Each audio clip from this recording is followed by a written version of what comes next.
Ikaw ba ay isang klase ng tao na madaling himukin, na madaling ingganyuhin, na na mangutang kasi maliit lang daw ang tubo, pero yun ang akala mo? Nakaka-relate ka ba, Sisi? Abay, kung gusto mo ang usapan na ito, mag-subscribe ka na kay Ate Tintin at syempre pa, i-like mo ang video ko kung relate na relate ka at kung may ugali kang ganito. At sa mga datihan kong subscriber, please naman, walang iwanan, huwag kang mag-unsubscribe kay Ate Tintin. At syempre pa, tayo nang magchismisan. So, kumusta kayo mga kasari? Ilang araw na walang upload si Ate Tintin dahil napakaingay talaga dito sa amin. So, minsan nga may maririnig kayong puk-puk-puk-puk dyan na background ko, huwag nyo nang intindihin. So, eto na mga kasari. Oh. Kung yung nakaraan ang binablog ko ay ukulsa, huwag tayong magpautang. Ngayon naman, ikaw ba ay laging nilalapitan para pautangin ka? O, diba? Eh, bakit? Eh, syempre tingin nila sa'yo, marunong kang magbayad. Pangalawa, may tindahan ka, syempre, pangalawa ka, o unang-una ka sa target nila na dapat pautangin dahil ikaw ay may tindahan. O alam nilang makakabayad ka talaga. So dito sa amin, maraming mga microfinance, mga naglalako ng mga gamit. Isa ka ba sa madaling maengganyo? O sasabihin ng kakilala mo, sige na, sumali ka na sa microfinance, maliit lang ang tubo. O kaya naman sa mga naglalako, kumuha na po kayo ng mga gamit. Aba, hindi nyo po napapansin, lingguhan po ang bayad dito, maliit lang. Yan ang akala mo, maliit kasi lingguhan ang pagbabayad mo, pero pag itotal man sa isang buwan, magkanong binabayaran mo? Tapos i-times mo kung ilang buwan mo yan kinuha. Aba, Sisi, ang laki-laki ng tubo nila. Triple yan sa presyo ng pagbibilhan mo talaga. Sa mall o saan-saan pa. Sa totoo lang, mga kasari. Bakit ko nasabi? Na-experience ko yan. Kasi nga, hindi ako nagtototal ng mga panahon na yun. Hindi ako mahilig mag-isip. Basta iniisip ko lang, ay oo, sa sunod buwan pa naman huhulugan. Tapos ang linggo-linggo ko ay 200 lang naman. Hindi ko mapapansin. Ayun ang akala natin. Bakit? Dahil hindi ka na nakapag-isip ng maganda. Dahil ang iniisip mo, maliit lang naman ang huhulugan mo kada linggo. Pero maling-mali yun mga kasari. So, sunod, ano pa yung madali tayong maengganyo? Siyempre, yung microfinance. At siyempre, si Ate Tintin, member din dyan ng microfinance. Kaya nga, ito ay na-vlog ko dahil para ito sa atin na madaling maengganyo ng mangungutang.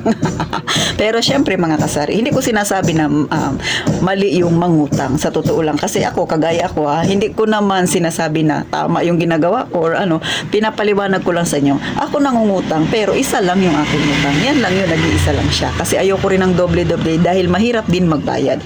Pangalawa, may rason kung bakit ako nangungutang. Una, dahil ginagawa ko siyang bangko. Nangungutang ako, din nagsisavings din ako doon. Kasi kung sa bangko, maliit yung tubo niya kumpara sa microfinance na mas malaking dihamak. Pangalawa, hindi hassle na pag nagsisavings ako. Kasi pag sa bangko, pipila pa ako. Samantalang sa microsavings dito sa amin, iaabot ko lang yung pera. Abay, okay na, okay na.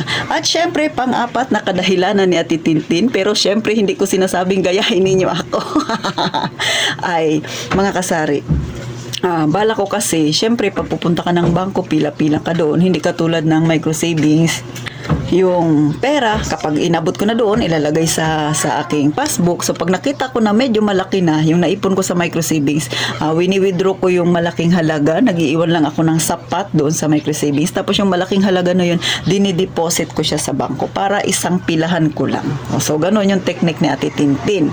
So, hindi ko sinasabing excuse ako Sinasabi ko lang sa inyo na may utang man ako pero isa lang mga kasari. Pero syempre, nasa sa inyo yan. Sa akin naman ay sinishare ko lang sa inyo yung nagiging journey ko sa pagtitinda, journey ko sa pangungutang ko. Alam ko, yung isa dyan, ikaw na nanonood sa akin, may utang ka rin ha? Tawa-tawa ka kay Ate Tintin.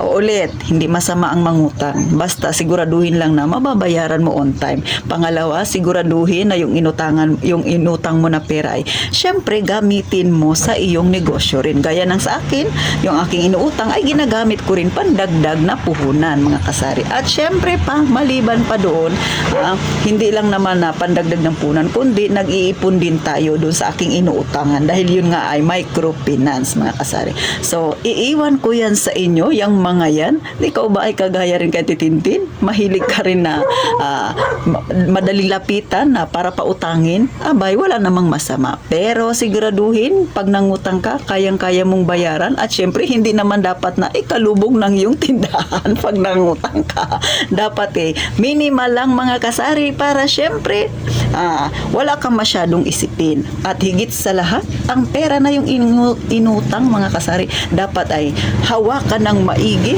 at saka syempre higit sa lahat, yung dapat may purpose talaga yung iyong pangungutang, ha, mga kasari. So hanggang dito na lang, mga kasari, ang vlog na Titintin. Pasensya na kayo, ilang araw na wala akong na-upload. Gaya nga ng sabi ko, maingay ngayon dito sa amin.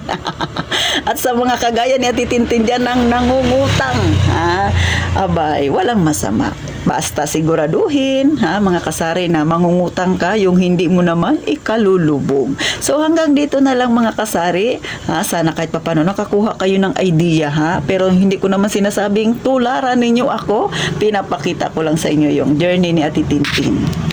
Para syempre magka-idea din dyan yung iba na hindi pa naka-experience mangutang. Yung iba naman kapag may utang na, abay, maisip ninyo na wag, hindi dapat doble-doble ang utang. Kung may utang ka, dapat isa-isa lang, ha, para hindi tayo maghirap, mga kasari. So hanggang dito na lang. Gaya nga ng palaging sinasabi ni Ate Tintin, wag kang mag-unsubscribe, mag-like ka. At syempre pa, mag-iingat tayong palagi, mga kasari.